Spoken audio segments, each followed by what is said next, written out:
अस्सलाम वालेकुम। वते थर के इलाके छोर में एक छोटा सा गांव है जिसका आधा हिस्सा हिंदुस्तान में था और आधा पाकिस्तान में। 1971 की जंग से पहले यहाँ एक ऐसा कुआं भी था कि जब बैल पानी निकालने के लिए इसके गिर्द घूमता तो बैल आधा चक्कर हिंदुस्तान में लगाता और आधा पाकिस्तान में लगाता।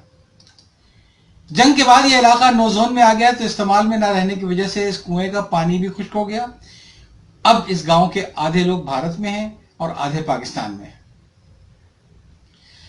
अब सूरत हाल यह है कि पाकिस्तानी हिस्से से किसी बाशिंदे को अपने अजीजों की खुशी गमी में शिरकत करने के लिए अगर भारतीय हिस्से के गांव में जाना हो, पहले वो इस्लामाबाद जाकर वीजा लेगा और फिर वागा लाहौर के रास्ते कमोबेश 3200 किलोमीटर दूर का सफर तय करके वो उस गांव तक पहुंचेगा जो उसके गांव से सिर्फ चंद कदम के फासले पर है। इस नई तकसीम के बाद दोनों तरफ के रिश्तेदारों में कोई शादी भी नहीं हो सकी है। अब अगर दोनों तरफ के बासियों को आपस में बात करनी हो तो सरहदी बाढ़ के आर पार बैठकर हाल अहवाल किया जाता है। ये इक़्तिबास जो मैंने पढ़कर सुनाया वो शाह मलिक फारूकी एकेडमी की लाइब्रेरी मौजूद एक किताब प्यास और अफलास के सहरा से लिया गया है। इस किताब को जनाब सईद खावर साहब ने तहरीर किया है और मैं आज इस किताब का तारुफ और इस किताब से इंतखाब पेश करूंगा। इस किताब में तस्वीर और खूबसूरत अल्फाज से हसीन सहरा की नक्शाकशी की गई है और उस हसीन थर के सारे रंग बिखेर दिए गए हैं। आपको इस किताब में तुलुए आफ्ताब और गुरूब आफ्ताब का हुस्न अपनी आंखों के सामने से नजर आएगा।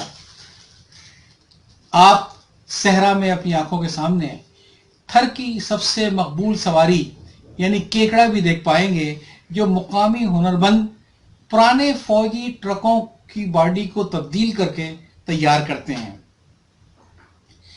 ये गाड़ी थर के सहरा में इंसानों और जानवरों को एक जगह से दूसरी जगह एक साथ मुंतकिल करने के काम आती है। अगर रेतीले सहरा में जरा भी रास्ता भूल जाएं तो फिर घंटों का सफर दिनों में तय होता है। आज भी थर के बड़े इलाके में सिवाय ट्रांसिस्टर के दुनिया से राब्ते की कोई सूरत नहीं है। थर में आज भी पैगाम रसानी के लिए एक कदीम तरीन पैगाम रसानी का तरीका इस्तेमाल किया जाता है जिसे लक्कड़ ताड़ कहते हैं।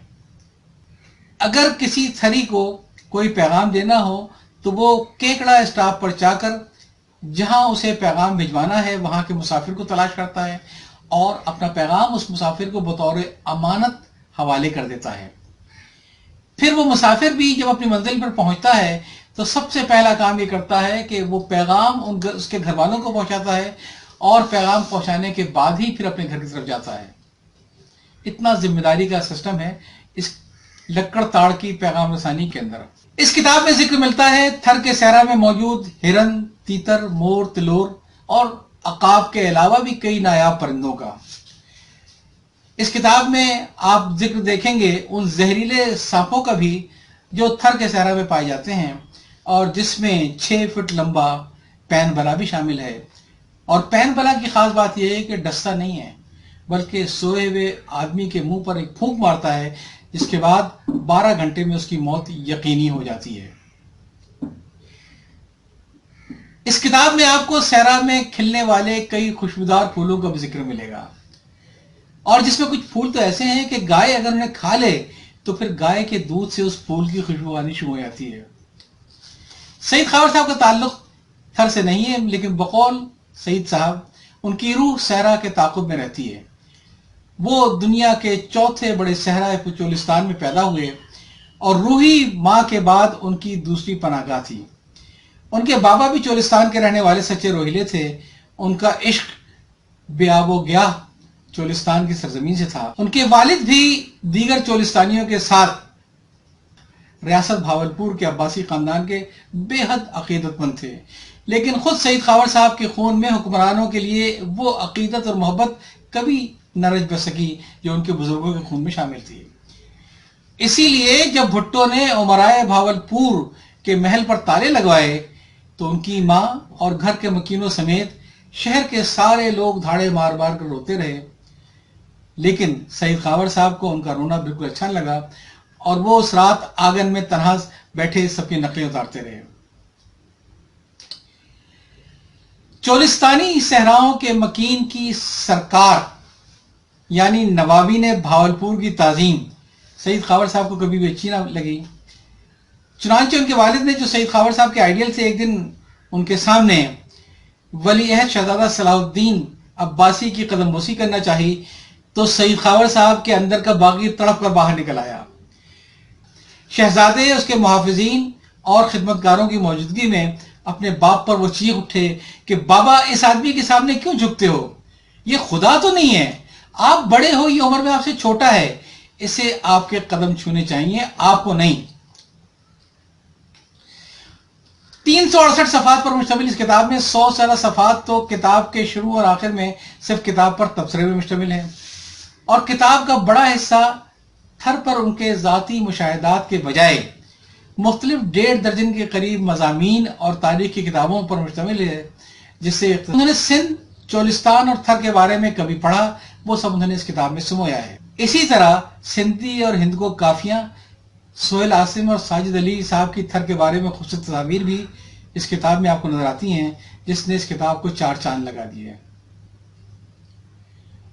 لیکن تھر کے بارے میں ذاتی مشاہدات میں قاری کو وہ تشنگی سی نظر آتی ہے، کیونکہ سعید صاحب تھر کے رہنے والے نہیں ہیں۔